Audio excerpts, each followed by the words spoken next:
نحمد و نصلی علی رسول الکریم اما بعد فاعوذ باللہ من الشیطان الرجیم بسم اللہ الرحمن الرحیم۔ سورہ یوسف کی آیت نمبر 91 سے آج کے سبق کا آغاز کریں گے۔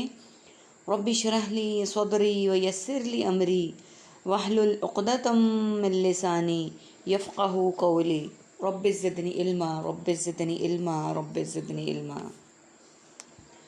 اللہم فقہنا فی الدین اللہم فقہنا فی الدین اللہم فقہنا فی الدین۔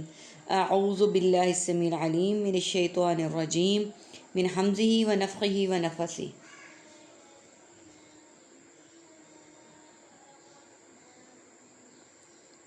قالوا انہوں نے کہا، تاللہ اللہ کی قسم،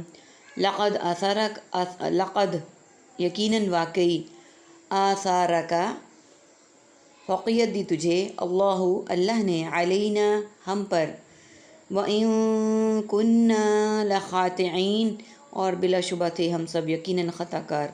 قال کہا یوسف علیہ السلام نے، لا تثریب کوئی ملامت نہیں، علیکم تم پر، الیوم آج، یغفر اللہ معاف کرے اللہ، لکم تم کو، وہو ارحم الراحمین اور وہ بہت رحم کرنے والا ہے سب رحم کرنے والوں میں سے۔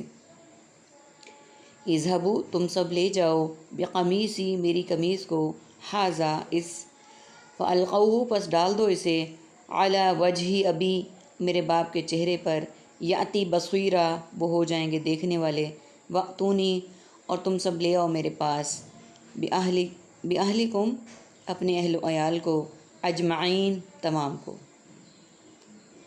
سب سے پہلے میننگس کو دیکھتے ہیں۔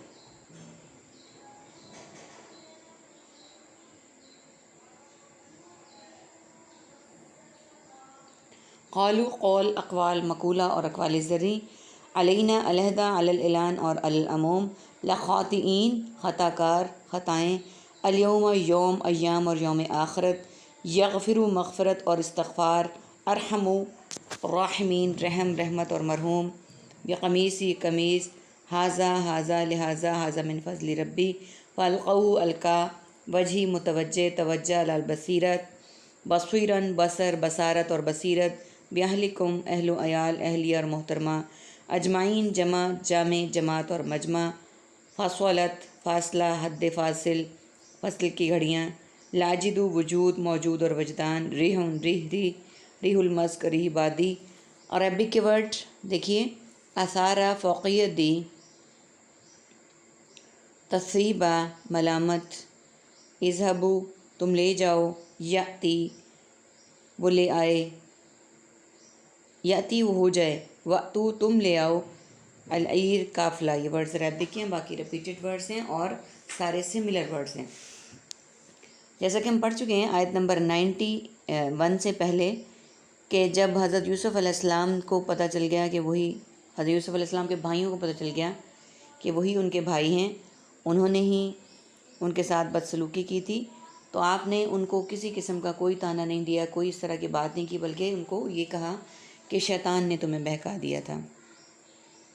انہوں نے کہا، بھائیوں نے تصدیق کر لی یہ ساری بات جاننے کے بعد، یہی یوسف علیہ السلام ہے۔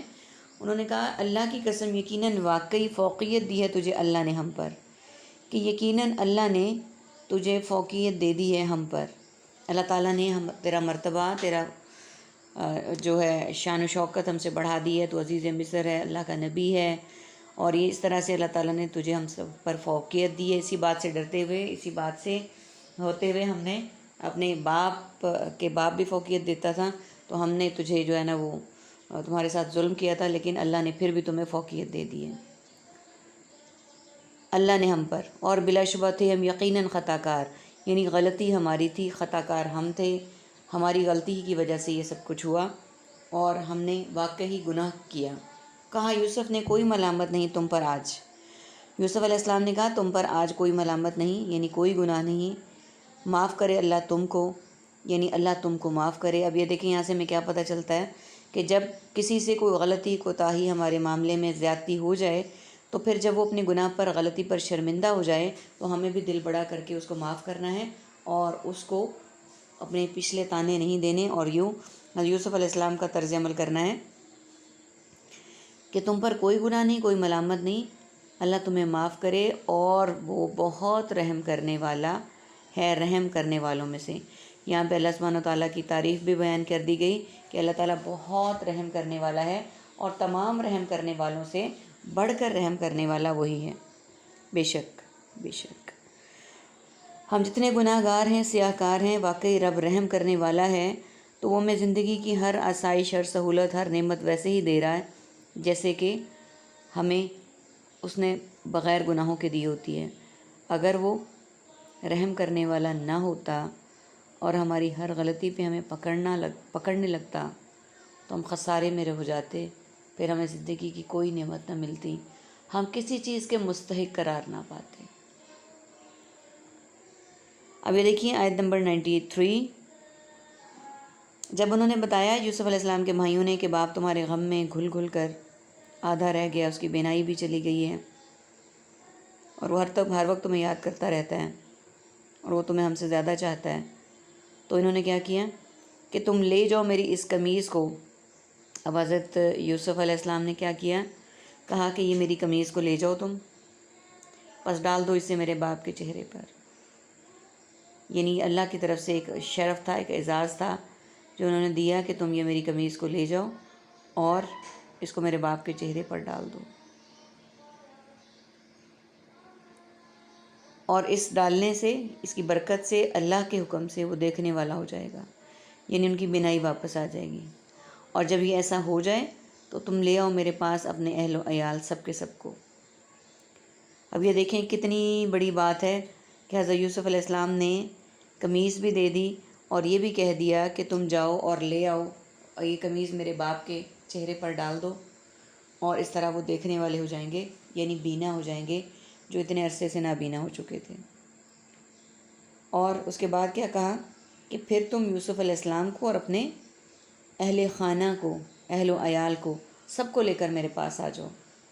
یہ نہیں کہا کہ صرف میرے ماں باپ کو بھیجنا، تم نے زندگی میں میرے ساتھ بہت ظلم کیا، بہت زیادتیاں کی تو نہ لانا، بلکہ یہ کہا کہ تم سب میرے پاس آ جانا، تم سب اپنے اہل و عیال کو لے کر میرے پاس آ جانا۔ یعنی قحط سالی کے زمانے میں جب حالات یہ ہو چکے تھے کہ بھائی صدقہ لینے پر بھی مجبور ہو گئے تھے، تو حضرت یوسف علیہ السلام کا بڑا پن دیکھیے کہ انہوں نے کہا کہ تم اپنے اہل و عیال کو لے کر میرے پاس آ جانا۔ اس سے بڑھ کر اور کیا بات ہو سکتی ہے؟ واقعہ یوسف کے اس موڑ پہ یہ بہت بڑا سبق ہے ہمارے لیے۔ ہم رنجشوں کو، غلطیوں کو، کوتاہیوں کو، پچھلی باتوں کو دل میں رکھتے ہیں اور آگے نہیں بڑھتے۔ یہ ہمارے لیے بہت بڑا سبق ہے، اور سیم یہی باتیں ہمارے پیارے نبی حضرت محمد صلی اللہ علیہ وآلہ وسلم نے بھی کی۔ جب کوئی ظلم و زیادتی ہوتی، جب کوئی تکلیف پہنچاتا، تو آپ اس کے حق میں دعا کرتے، اور ہم بھی اسی نبی کی امت ہیں جو کہ بہت ظلم اور تکالیف برداشت کر کے گئے اس دنیا سے ہمارے اس دین کو پھیلانے کے لیے۔ جس طرح انہوں نے ثابت قدمی کا مظاہرہ کیا، اللہ سبحانہ وتعالی ہمیں بھی اسی ثابت قدمی کا مظاہرہ کرنے کی توفیق عطا فرمائے۔ آمین ثم آمین۔ وآخر دعوانا ان الحمد للہ رب العالمین۔ سبحانک اللہم و بحمدک، نشہد ان لا الہ الا انت، نستغفرک و نتوب الیک۔ السلام علیکم ورحمۃ اللہ وبرکاتہ۔